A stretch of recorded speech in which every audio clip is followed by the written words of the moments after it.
ബാലവേദി വിദ്യാർത്ഥികൾക്കായി വായന കളരി സംഘടിപ്പിച്ചു. കരുനാഗപ്പള്ളി CP ആശാൻ ഗ്രന്ഥശാലയിലാണ് അവധിക്കാല ക്യാമ്പിന്റെ ഭാഗമായി വായന കളരി സംഘടിപ്പിച്ചത്. കരുനാഗപ്പള്ളി CP ആശാൻ ഗ്രന്ഥശാലയിലാണ് ബാലവേദി കുട്ടികൾക്കായി അവധിക്കാല ക്യാമ്പിന്റെ ഭാഗമായി വായന കളരി സംഘടിപ്പിച്ചത്. വർണ്ണപ്പറവകൾ എന്ന പേരിലായിരുന്നു പരിപാടി.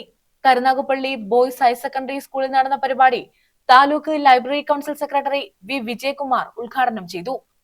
500 പേരിൽ നിന്നും 5 പേരെ തെരഞ്ഞെടുക്കുന്ന ഒരു കാര്യത്തിന്റെ പേരാണ് മുഖാമുഖം, അഭിമുഖം, ഇന്റർവ്യൂ. ആ അഭിമുഖത്തിൽ പാസ്സാകുന്നവർക്ക് ജോലി കിട്ടും.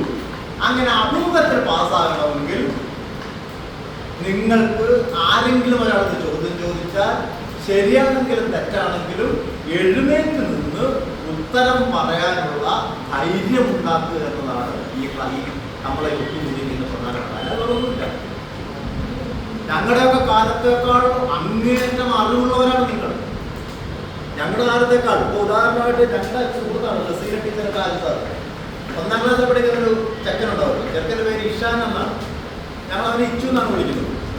ഒരു ദിവസം അധ്യാപികയുടെ അമ്മ എടുത്തെന്ന് ചോദിച്ചു, ഉമ്മയുടെ വയറ്റിൽ ഞാൻ എങ്ങനെയാണ് വന്നത് 1ാം ക്ലാസ്സിൽ. ഞാനീ ചോദ്യം ചോദിച്ചാൽ 5ാം ക്ലാസ് പഠിക്കുമ്പോഴാണ്. അപ്പോൾ അമ്മ എടുത്ത് പറഞ്ഞത് വിവരക്കേട് പറയാതെ പോയിരിക്കണമെന്ന് പറഞ്ഞു. കുറച്ച് കഴിഞ്ഞാൽ തെക്കേ വശിരിക്കുമ്പോൾ അമ്മ ചോദിച്ചു, ഓനെന്താ വിട്ടിരിക്കുന്നത്? ഞാൻ പറഞ്ഞു, ഇന്നൊരു ചോദ്യം ചോദിച്ചു, അമ്മ എന്നെ വഴക്ക് പറഞ്ഞു. അപ്പം അമ്മ പറഞ്ഞു, ഇത് വഴക്ക് പറയേണ്ട കാര്യമുണ്ടോ? ഓനെ ഓച്ചറന്ന് തവിട് കൊടുത്ത് വാങ്ങിച്ചാണ്. 9ാം ക്ലാസ് വരെ ഞാൻ ധരിച്ചിരുന്നത് ഞാൻ നിന്റെ തവിട് കൊടുത്ത് വാങ്ങിച്ചാണെന്നാണ് ഓച്ചത്. അപ്പോഴാണ് പുതിയ കാലത്തെ ഒരു കൊച്ചൻ 1ാം ക്ലാസ്സിൽ പഠിക്കുന്ന അമ്മയോട് ചോദിക്കുന്നു, ഉമ്മി ഞാൻ എങ്ങനെയാണ് ഉമ്മയുടെ വയറ്റിൽ വന്നത്? അവർ അധ്യാപികയായതുകൊണ്ട് എങ്ങനെയാണ് ഉണ്ടായിരുന്നത്? അതിൻ്റെ ഉത്സവം മാസമല്ലായിരുന്നു. നിങ്ങൾക്ക് പുതിയ ഭാഷയാണ്. ഇല്ല പോകാൻ മനുഷ്യങ്ങളുണ്ട്, ഇത് അവാർഡ് കിട്ടിയ ആളുകളുണ്ട്. അപ്പം ഞങ്ങളുടെ ഓരോ ആളുകളുണ്ട്, ഇങ്ങനെ സംഭാവന ചെയ്തിട്ടുണ്ട്, വലിയ സ്റ്റേഷനാണെന്നൊക്കെ പറയും. നിങ്ങളുടെ ചോദിച്ചാൽ പറയും അയാൾ പോയില്ലേ. നിങ്ങളൊരു പുതിയ ഭാഷ ഉണ്ടാക്കുന്നുണ്ട്, നിങ്ങളൊരു പുതിയ ആശയങ്ങൾ ഉണ്ടാക്കുന്നുണ്ട്. പക്ഷെ നിങ്ങൾ പ്രധാനപ്പെട്ട പ്രശ്നം ഞാൻ നേരത്തെ പറഞ്ഞതാണ്, നമ്മൾ പഠനത്തിനപ്പുറം നമ്മൾ ഇടപെടേണ്ട ചില ഇടങ്ങളുണ്ട്. ബാലവേദി സെക്രട്ടറി അജ്മൽ അധ്യക്ഷത വഹിച്ചു. ഗ്രന്ഥശാല സെക്രട്ടറി RK ദീപ ആമുഖ പ്രഭാഷണം നടത്തി. താലൂക്ക് ലൈബ്രറി കൗൺസിൽ എക്സിക്യൂട്ടീവ് അംഗം M. സുരേഷ് കുമാർ, നഗരസഭാ councillor G. Sunilkumar, Karunagappally service സഹകരണ bank president C. Vijayanpillai, Maheshwar, Amal എന്നിവർ പങ്കെടുത്തു.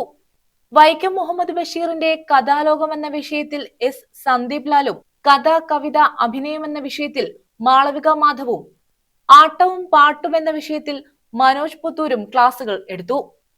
News bureau, Karunagappally.